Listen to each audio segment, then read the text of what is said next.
Oi, boa tarde. Meu nome é Luanda, eu sou geógrafa e doutoranda aqui na FAUSP, em Planejamento Urbano.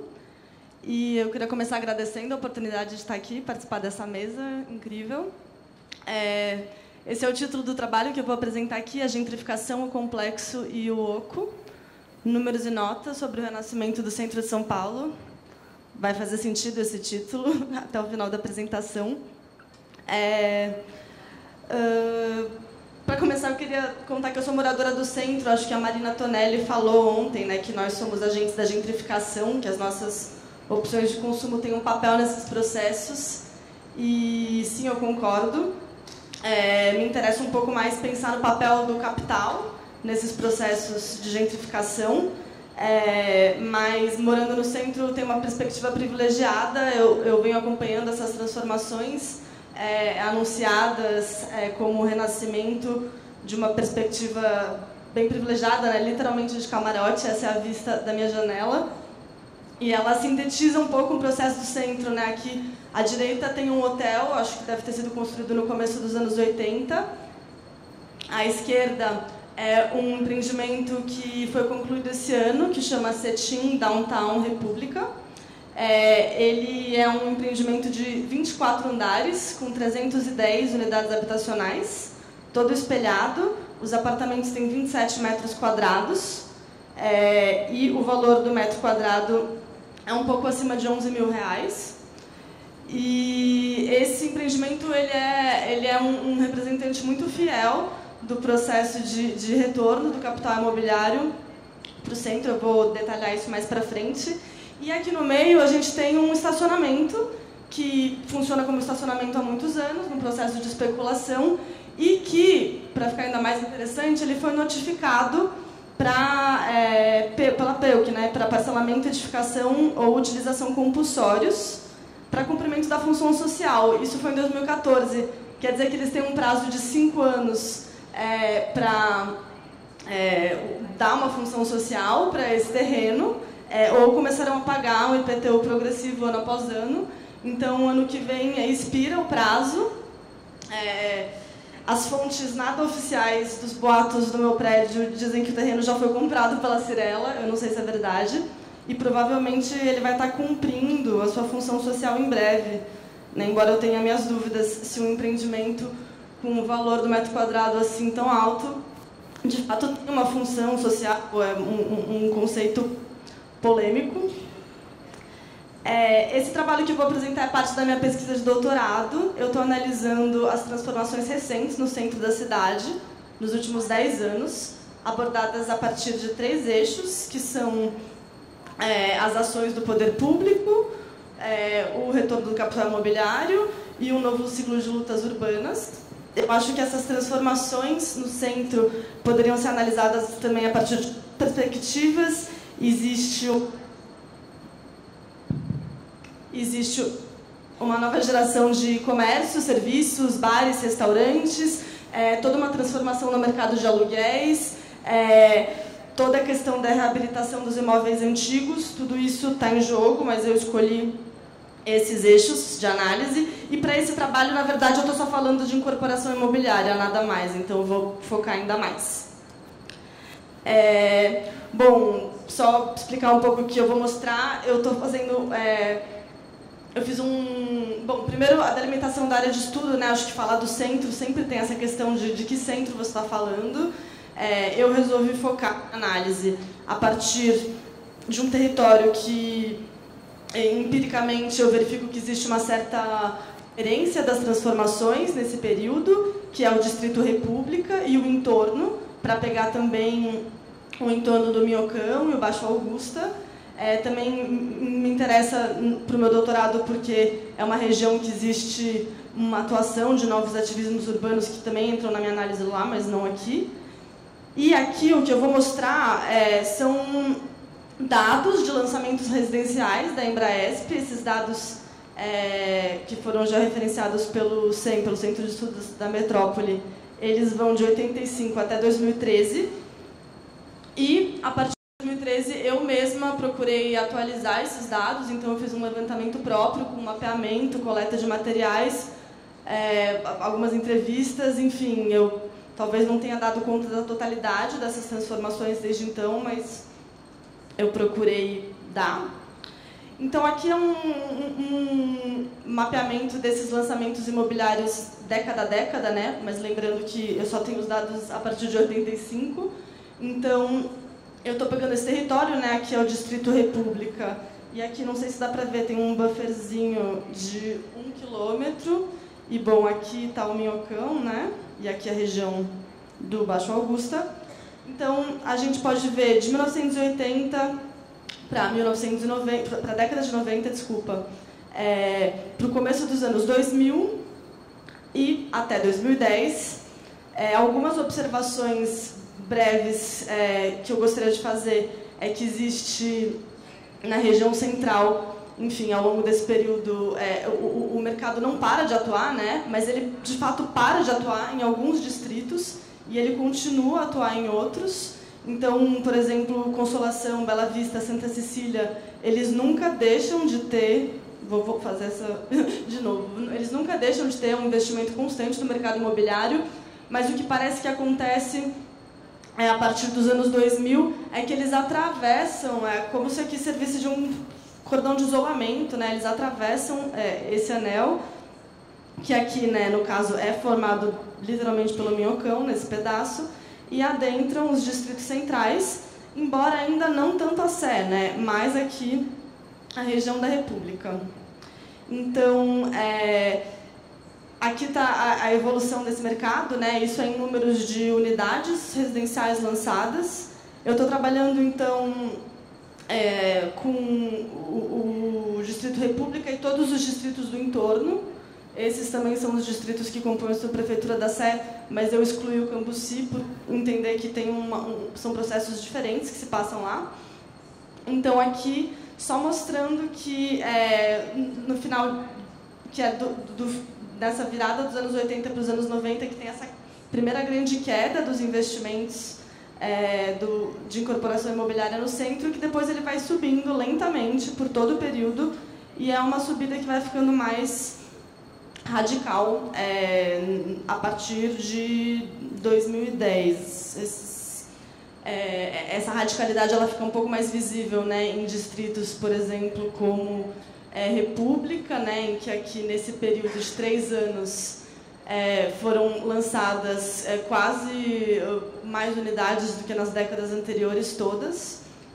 E na Sé também isso é bem visível. Acho que o Bom Retiro também é um caso interessante, ficou quase 2 décadas sem sequer uma unidade nova construída, e agora esse número está crescendo bastante, especialmente ali na proximidade com a Barra Funda.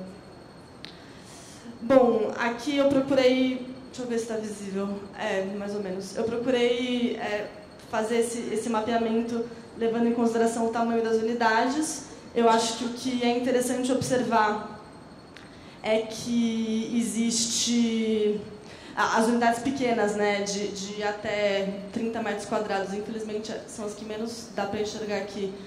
Elas foram construídas principalmente assim desde 2000 para cá. Claro que as kitnets das pequenas unidades elas também eram próprias do centro num período anterior, mas mesmo tendo as que foram construídas antes, elas provavelmente eram maiores do que as que vêm sendo construídas nos últimos anos, que é esse período dos supercompactos. Eu vou chegar lá. Eu acho interessante observar também como, nos últimos anos, tem uma tendência, que dá para ver pelo empilhamento dessas bolinhas, dos empreendimentos terem vários tipos de unidade assim, num mesmo edifício, perdendo aquela característica de um apartamento, de um edifício que era ou de luxo ou popular. Agora, nessa renovação do mercado habitacional no centro, tem uma tendência aos empreendimentos terem vários tipos de unidade. Esse é sobre o número de dormitórios, e as observações são muito parecidas, assim. Cabe observar aqui que esses pequenos lançamentos na República, na década de 80, eram de um dormitório, permaneceram sendo de um dormitório, aí começa a aparecer 2 dormitórios e fica um pouco nisso. E aqui eu fiz esse gráfico com a média dos valores dos metros quadrados nos lançamentos imobiliários nesse período. Eu usei os dados para São Paulo. Para o centro eu considero aqueles distritos que eu lancei antes e a República. Então, aqui, esse azul principal é a República, né? Aqui o centro e aqui a cidade. E eu acho importante ressaltar, assim, eu fui olhar, passar um pente fino nesses dados, né, para entender o que é essa valorização aqui do final dos anos 90, começo dos 2000, e é a construção de 2 hotéis que entram na base de dados como lançamentos residenciais e tem um preço muito acima do valor do metro quadrado do que a produção residencial de fato, mas esses dados estão todos juntos, eu optei por não separar. E esse gráfico ele mostra, então, essa queda brusca na República, assim, que tem como ápice 2006. 2006 é o ano em que os valores na República, para esse período, são os mais baixos. E acho que eu esqueci de colocar esses dados na apresentação, mas eu fiz um comparativo com alguns distritos periféricos, como, por exemplo, São Miguel, Parque do Carmo, qual outro? Campo Limpo, com empreendimentos semelhantes, o mesmo tipo de metragem desse da República de 2006, e os valores na República eram mais baixos do que nesses distritos periféricos. A partir de então começa um processo de valorização nos primeiros anos lento e a partir de aqui 2010, 2011 rampante. Aqui, esse mapa ele mostra os distritos com maior número de ofertas de lançamentos, né? Isso nos últimos 3 anos, ou seja, unidades lançadas nos últimos 3 anos que ainda estão disponíveis para venda, que ainda não foram comercializadas. E em novembro de 2017, quando eu estava fazendo a minha qualificação, a República estava em primeiro lugar com 1.160 unidades.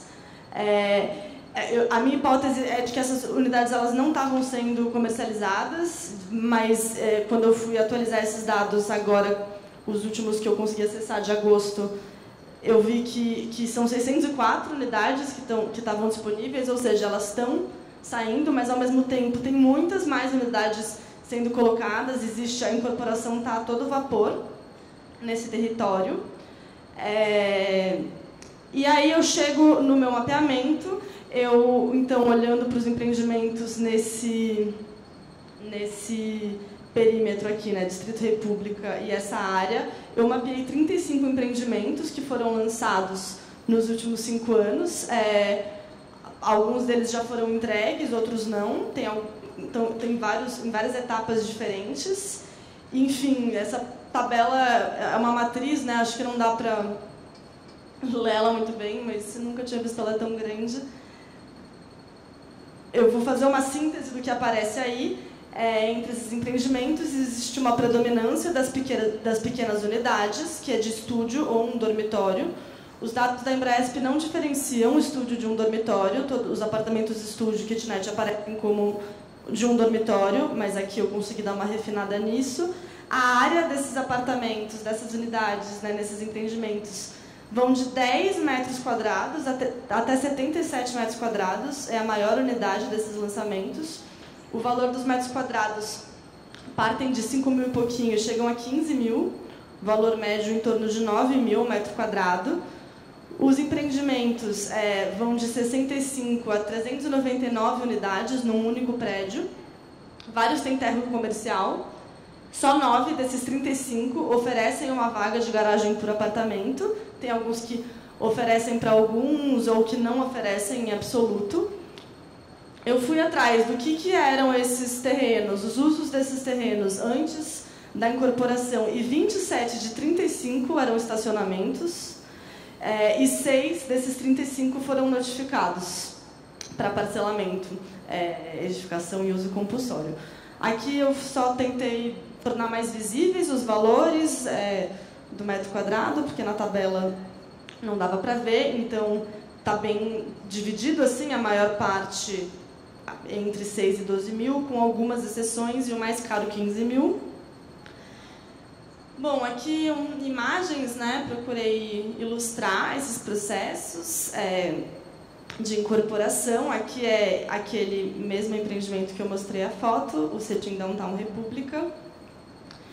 E aí, diante da criação de um estoque habitacional novo, novíssimo, tão grande, entramos na questão da criação da demanda ou do público-alvo, né? Para quem são esses apartamentos que estão sendo construídos as centenas de unidades com metragens baixíssimas e preços altíssimos.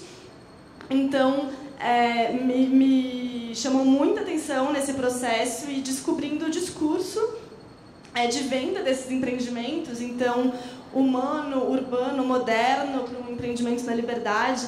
Eu queria lembrar que o slogan de apresentação do Plano Diretor Participativo, que foi aprovado em 2014, é São Paulo mais humana e mais moderna. E eles vão tão longe a se apropriar de uma linguagem dos ativismos, do Occupy. Então, reinvente o seu estilo urbano, reocupe a cidade. Aqui está pequenininho, não sei se dá para ler, está escrito repense sua cidade. Então, a questão da urbanidade e de uma troca ativa com a cidade, ela aparece muito.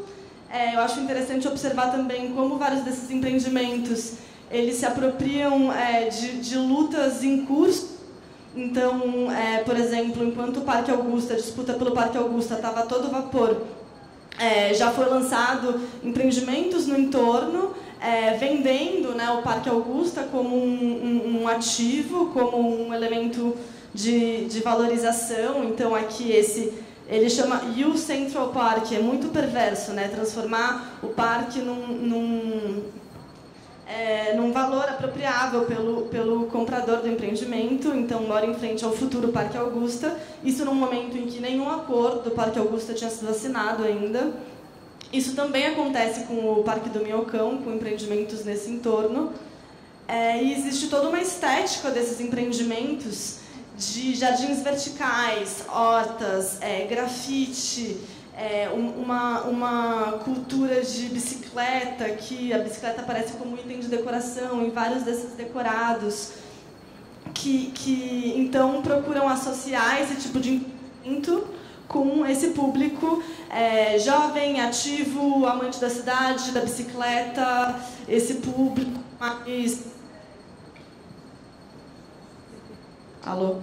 mais moderno. Acho que rolou. E aí algumas construtoras elas radicalizam e elas vão para esse lugar de se apropriar da cultura de compartilhamento, que por um lado reflete, enfim, a tal da economia de compartilhamento, né? Ela é uma faceta da economia neoliberal, mas ao mesmo tempo o compartilhamento ele é um desejo, é uma ética que também vem com força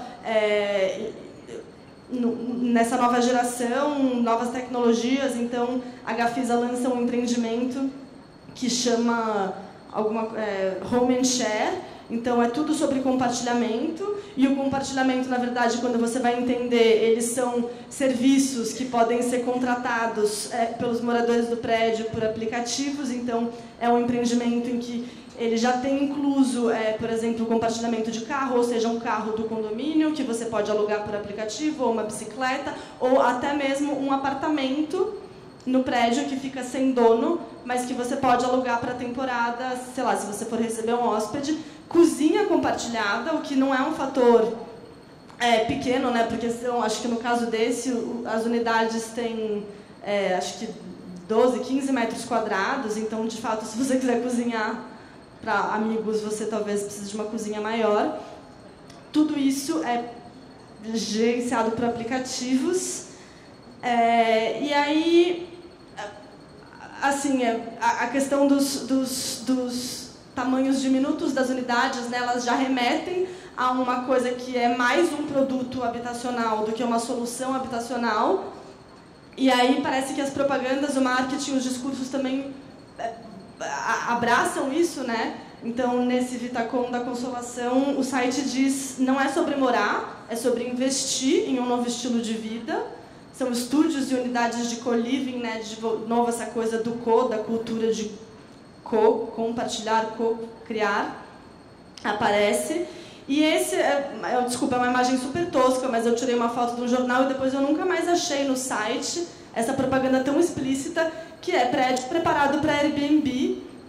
Ou seja, literal, agora as cartas estão todas na mesa, é isso mesmo. Então, essas unidades que parecem unidades hoteleiras, elas são unidades hoteleiras, praticamente, né? Então, os apartamentos de 10 metros quadrados, 15 metros quadrados, não é uma solução, não é para os estudantes, para os jovens, para os solteiros, para esse público que, em tese, estaria interessado no centro e que se identificaria com essa cultura. Ele, de fato, é entregue como uma solução para ser colocado em plataformas de aluguel por temporada. Então, por exemplo, corretores, conversei, me explicaram que esse estar preparado para Airbnb por exemplo, você ter uma fechadura eletrônica que funciona por código, você ter serviços de lavanderia, de limpeza, que podem ser contratados por celular, e de forma muito explícita também os corretores falavam sobre como isso é muito positivo, porque então você consegue gerenciar um Airbnb de outro país, você não precisa sequer estar aqui, o condomínio já oferece as condições para que você seja uma pessoa que aluga por temporada, independente de onde você esteja. E ainda vale comentar que é interessante, os corretores, eles mostram, inclusive, como isso pode te ajudar assim, no cálculo para financiar uma unidade, como isso pode te ajudar a ir pagando as prestações e te ajudar nesse investimento. A Vitacom, inclusive, tem a sua própria plataforma, né, o VNStay, eles estão criando o seu próprio método para os seus compradores já conseguirem fazer isso de aluguel para temporada. Eu acho que tem outra coisa, tem um empreendimento no Largo do Arocho, BK30, que ele é muito interessante porque ele oferece essa possibilidade de você comprar uma unidade online. Então, quando você entra no site do produto, que aparece do empreendimento, aparece tudo em inglês, você tem que clicar em português para ficar em português, e ele vai te dando essas instruções para você comprar uma unidade como se você estivesse comprando um ingresso para o cinema, assim. Você vai lá e escolhe o andar, onde você quer com vista para frente ou para trás. Claro que isso não se realiza. Depois que você faz todos os processos, tem uma taxa de, acho que é R$3.000, que é cobrado no seu cartão de crédito para reservar a unidade. E aí entra a parte da burocracia, que ela existe, né? A compra de uma propriedade não foi totalmente desburocratizada ainda, a ponto de você poder fazer isso pela internet. Mas, enfim, essa pré-compra, ela é feita assim. Não vou falar disso, mas acho interessante dizer que também existem unidades de Minha Casa Minha Vida, sendo construídas no centro. É uma incorporadora que está trabalhando nisso e já lançaram 4 até agora. Eu levantei aqui os valores dos metros quadrados, o valor total da unidade, um pouco para colocar esse questionamento de até em que medida isso de fato é uma solução social para um grupo de baixa renda. Claro que existem todos os atrativos do processo de financiar uma unidade Minha Casa Minha Vida, que você acaba pagando muito menos juros, isso é subsidiado, mas, por outro lado, os custos das unidades não diferem muito das demais unidades.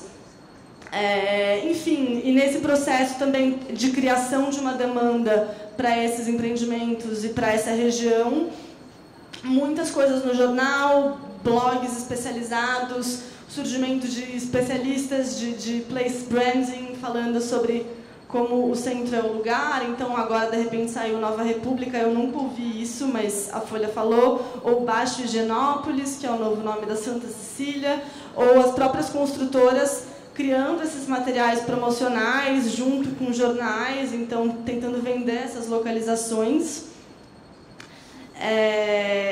Isso tudo porque tem um estoque muito grande de unidades sendo colocadas no mercado. Eu coloquei isso só para visualizar, um mapa do GeoSampa, mas mostrando os imóveis todos que estão notificados também. Então, que provavelmente, talvez, nos próximos anos, resultem em incorporação imobiliária. Todos são notificados. Tá um pouco ruim, mas aqui é a Praça da República. Aqui é o Aroche, Anhangabaú. Bom, eu preciso concluir. Então, voltando para a questão da gentrificação, do complexo e do oco, eu precisei falar muito da teoria da gentrificação, né, porque isso já tinha sido falado ontem, hoje, pela Tarsila, ainda bem. Eu acho que é interessante pensar nesse processo de conversão de bairros proletários em bairros de classe média, o papel do diferencial de renda, né, voltando aqui para esse mapa. Aqui fica muito claro esse rent gap, né, o momento em que o valor em si está tão baixo e o valor potencial tão alto que a onda de investimento começa. Esse ciclo de investimento, desinvestimento e reinvestimento, que também é identificável nesse território. Eu gosto desses textos do Neil Smith, porque ele fala muito sobre como é um retorno do capital imobiliário, não, como é um retorno do capital, e não necessariamente das pessoas. Então, isso contribui com essa reflexão que eu faço agora sobre o que né, quem está voltando para o centro, as pessoas que estão voltando para o centro.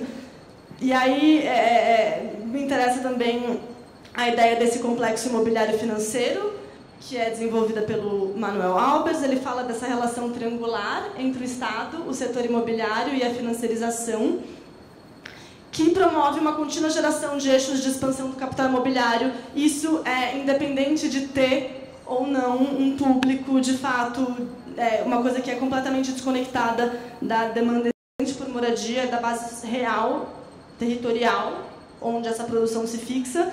Então, no centro, você vê construtoras atuando, que têm abertura em bolsa, fusões, participaram de aquisições, a entrada de fundos de investimento estrangeiros, uma profissionalização da gestão de investimento, a pressão por um constante crescimento. Então, vários fatores globais que contribuem para esse avanço. E, no final, a hipótese de que essa pode ser uma verticalização oca, né? Então, a partir da tese do Zubo, que fala a partir dos elementos demográficos do adensamento urbano em bairros nobres de São Paulo, como isso não se refletiu no adensamento populacional, que as mudanças demográficas, por exemplo, famílias menores e as altas taxas de vacância contribuíram para uma cidade oca, né, para um adensamento que é oco, que não é populacional, um adensamento construtivo. E no centro, o aluguel para temporada, a compra por visitantes ocasionais, a compra por investidores, seja para aluguel comum, seja à espera da valorização,